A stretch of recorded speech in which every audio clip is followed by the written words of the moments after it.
Today, let's delve into the first tool for speaking English fluently, embracing imperfection. Did you know that perfectionism can hinder effective communication, especially for language learners?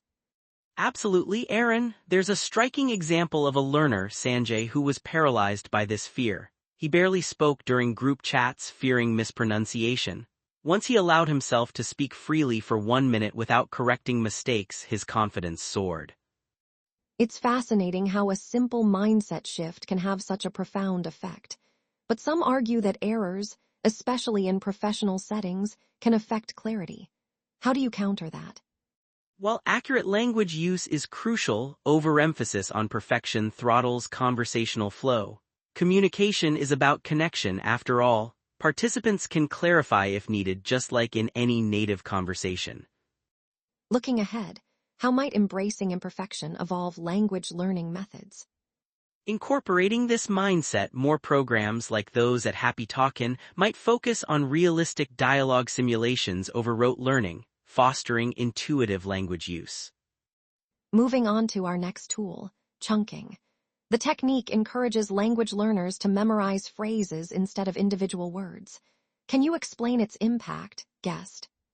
Sure, think of chunking like building blocks. Instead of assembling words one at a time, you use pre-made chunks. A learner I saw practice this by memorizing daily phrases like, "Can you help me?" Her fluency noticeably improved within a month. Some critics say chunking stifles creativity. What's your take on that concern? While it may temporarily reduce spontaneous composition, the trade-off is smoother speech flow and natural intonation. Crafted chunks can always be rearranged creatively in conversation. Looking to the future, could this method adapt in response to learners' changing needs?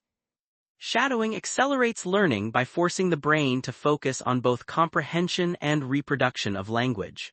Repeating phrases like, "That's so cool," instantly adjusted my intonation during early language learning days. What about the criticism that shadowing emphasizes imitation over comprehension? A valid concern, but shadowing primarily tunes auditory and verbal skills. Once these are developed, comprehension can follow naturally, allowing deeper cultural and contextual understanding. We might see adaptive feedback technology where apps analyze speech for inaccuracies in real time, offering subtler adjustments to mimic native patterns even more closely. Finally, let's discuss micro-practice, where small daily exercises build significant language skills over time. How exactly does this tool work? Micro-practice is about embedding language use into daily life.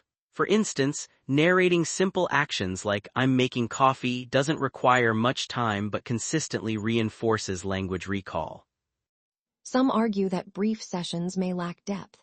How does micro-practice compensate for this?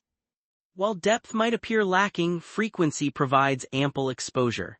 It's cumulative, scaffolding more advanced skills naturally as vocabulary becomes second nature. Looking forward, how might micro-practice evolve with digital tools? Imagine personalized daily challenges through apps designed around users' habits. These nano-lessons could refine innate language reflexes in an increasingly interconnected digital world.